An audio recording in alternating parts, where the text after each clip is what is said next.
right, so I am here with Debbie Chavez. Debbie Chavez with the Colorado Family Action.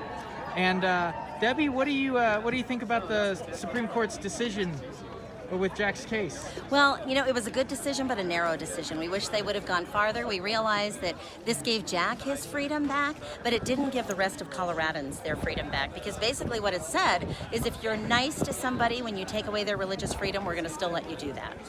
And there are 6 stages of losing your religious freedom, and Colorado's in stage 5 of 6. And this is a critical time for us. So seeing this turnout here today is actually a good sign, because we see that people understand that it's important to show up for religious freedom. That's awesome. Yeah. Absolutely. Yeah. Absolutely. I just see God doing an awesome work here. He certainly is. Absolutely. And this is our watch, which is exciting that he's trusting us on this watch to band together and to actually carry his principles out there. And it's just reflecting those and showing the unity that we have because of the body of Christ and standing. And it's also taking those values to the public square, because when you go into all the world, it's not just to tell them, it's to disciple them.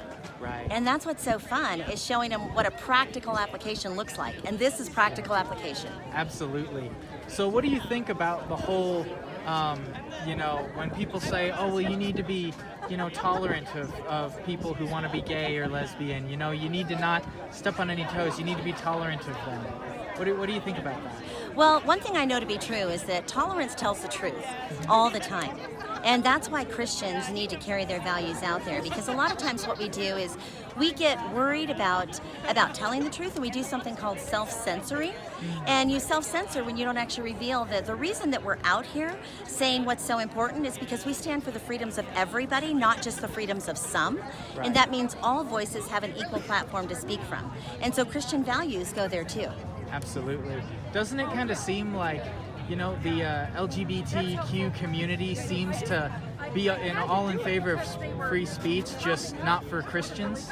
It absolutely seems that way. The platform of religious freedom is supposed to include everybody, and Christians are the only ones that are being excluded from that platform.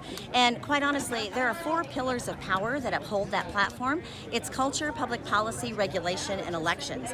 And if Christians aren't active in all of those areas, that means carrying your influence to culture, actually paying attention to policies that want to make laws about how you behave, and then pay attention to those regulators that interpret every law and enforce every law with the power of law, and then pay attention to the elected officials who choose policy and who choose regulators, we're not going to make a difference. So we tend to pull our voice back when we need to push forward. Right, absolutely. Well, thank you so much, Kathy. Thank you very much. You're welcome. Appreciate it. Thanks.